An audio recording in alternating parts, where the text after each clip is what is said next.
I am not a music man. I have never been. 41 years I spent calculating load tolerances for bridges, and the closest I came to culture was humming along to whatever my wife had on the radio while I ate my toast. She was the one who could hear a piece of music and tell you its name, its composer, the year it was written, the name of the player who made a particular recording superior to all others. I just knew whether a thing was pleasant or not. So when my daughter Gail suggested I come along to the Hartley Hall Community Open Day last October, the big civic concert hall on Grover Street, throwing open its doors for a Saturday of free performances and tours, I agreed the way a retired man agrees to most things, with no strong feeling either way and nowhere better to be. I want to say that right up front. I want you to understand what kind of witness I am, so that when I tell you what I saw that afternoon, you know it did not come from a man who would be easily moved by a piece of music. Gail had wandered off to look at an exhibition of old concert programs in the corridor. I found a seat in the main auditorium, a vast room, a room designed to make you feel small in a way that is somehow pleasant, and settled in. The hall was half full. Families, pensioners, a few younger people with the bright, earnest look of people who care about arts funding. There was a grand piano on the stage, a black Steinway, lit up, catching the light from the overhead rigs in a way that made it look almost like something alive. The stage was being used for a rotation of short performances, student recitals, a quartet, a man who played the oboe and was very good at it, and between sets, a short, square-shouldered man in a burgundy jacket moved people along and announced the next act through a handheld microphone. His name was posted on a board near the door, Mr. Colin Firth, Director of Programming, Hartley Hall. He had the efficient, slightly impatient manner of a man who had produced 100 of these events and found them mildly beneath him. I noticed her during the oboe player's second piece. She was sitting 3 rows ahead of me, slightly to my left, quite still. Mid-20s, I would guess, slight, with dark hair pulled back and a pale blue coat she hadn't taken off despite the warmth of the room. There was a white cane folded in her lap, and her head was turned at a small upward angle, the way I have since come to understand some people listen, not watching, not distracted, just entirely given over to the sound. When the oboe player finished and the polite applause died down, she stood. Not immediately, and not with any show of it.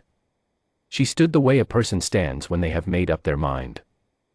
She made her way along the row, found the aisle with the end of her folded cane, and walked toward the stage steps with a careful, unhurried confidence. A woman near me said something quiet to her companion.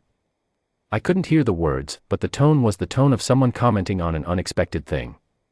The young woman reached the stage steps and paused. She put a hand on the side railing. She went up. Mr. Firth was already crossing the stage from the wings. He reached her before she reached the piano. I couldn't hear what he said, but I saw his posture, the gentle shoulder turn, the arm half extended, the body language of a man redirecting foot traffic. She said something in return. He said something back. She nodded, a small, formal nod, and the exchange had the texture of a disagreement that had been resolved by one side simply not moving. He lifted the microphone. "We have a young lady who'd like to try the piano," he said to the hall.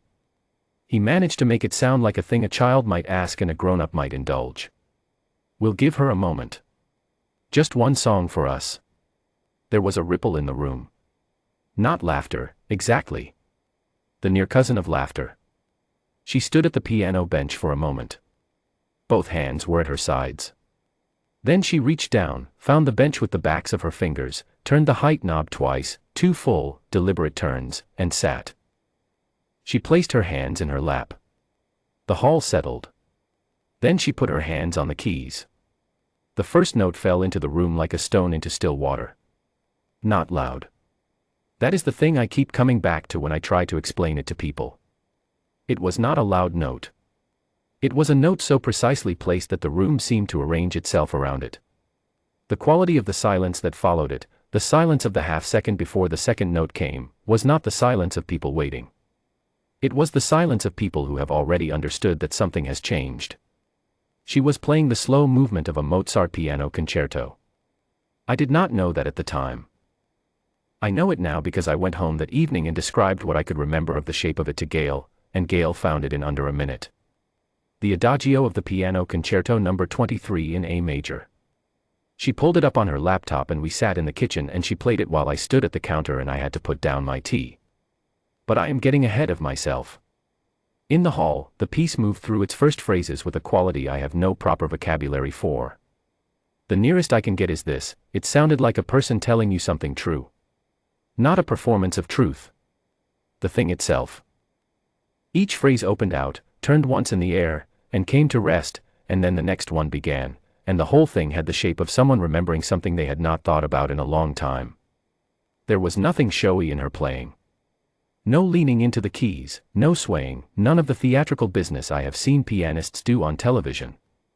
She sat almost perfectly still, her back straight, her face composed, not blank, but inward, the way a person looks when they are concentrating on something only they can hear. Her hands moved with a sureness that had nothing to do with effort. They were simply doing a thing they had done 10,000 times before, in rooms that were not this room, and the Steinway received them as though it had been waiting. I looked around the hall. The men to my right had stopped reading the program he'd been holding.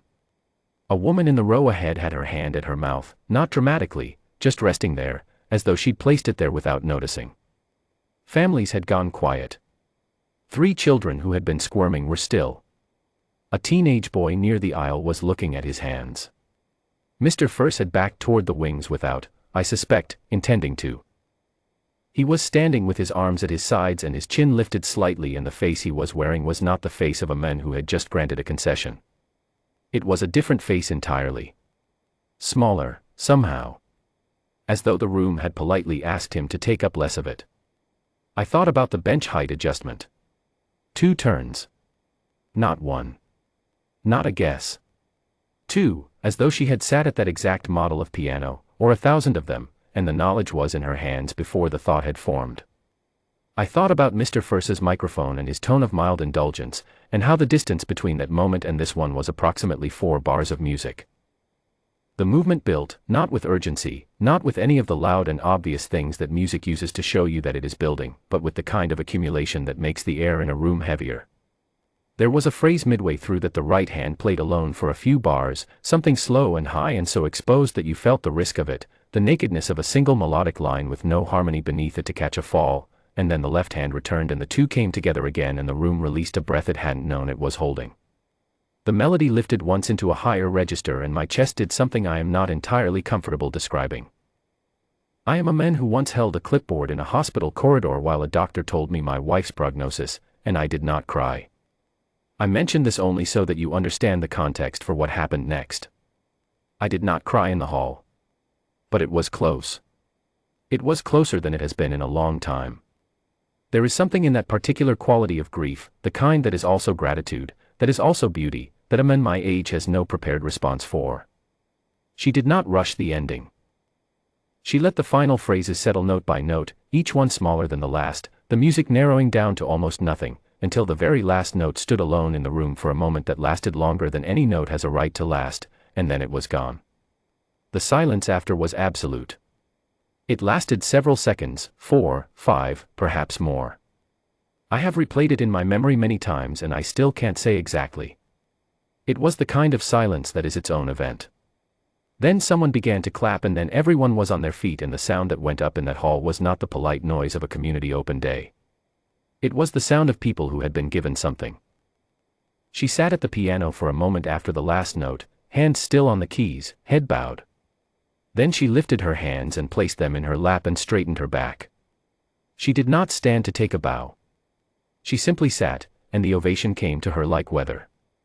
Mr. First was the last to clap. He stood in the wings with his program board under one arm and his hands coming together slowly, and the expression on his face was the expression of a man settling an argument with himself, quietly, and in the other person's favor. When the applause began to ease, a woman sitting near the front, 60s, silver-haired, the kind of face that has carried difficulty with some dignity, went up to the stage. She took the young woman's hand in both of hers. I could not hear what she said. I saw the young woman nod, and then say something in return, and the older woman's face changed when she heard it. I asked around afterward. A man who had been sitting near the stage steps told me what he'd overheard. The young woman's name was Clara. She had studied piano from the age of 6 under a teacher named Mrs. Ruth Alderton, a retired concert pianist who had given lessons from her home in the neighborhood for 37 years. Mrs. Alderton had died in April. The Adagio was the piece she had taught Clara last, 8 months before her death, and she had said, this is what Clara told the silver-haired woman at the stage, that it was the piece she would want played when she was gone. This was the first time Clara had played it since. I thought about that on the bus home. I thought about the bench height knob, turned twice, and the first note placed into the silence of the hall like a question answered before anyone had thought to ask it. I thought about Mrs. Alderton's 37 years of lessons given in a house in this neighborhood, and the student she sent out into the world carrying this. The silver-haired woman, I later learned, had been one of Mrs. Alderton's earliest pupils. She had not known who Clara was until that moment at the stage steps.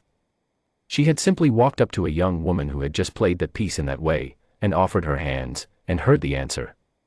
I told Gail about all of it when I got home. She listened without interrupting, which she doesn't always do. When I finished she was quiet for a moment and then she said, "Dad, why didn't you call me back in from the corridor?" I didn't have a good answer for that. I suppose I didn't think of it. I suppose I was too busy sitting very still in a civic concert hall, listening to a young blind woman settle a debt of love on a Steinway grand, surrounded by strangers who had all come to the same silence together without anyone having planned it. 41 years of bridge tolerances, and I never once calculated for that. I go back to Hartley Hall now. On my own, mostly. I sit in the same seat when I can get it. I have learned some things about what I am hearing. Not many, but some. Enough to know the difference between music that is performed and music that is meant. Ruth Alderton taught that distinction to a girl who could not see the keys. The girl taught it to a room of strangers. And a room of strangers taught it to me.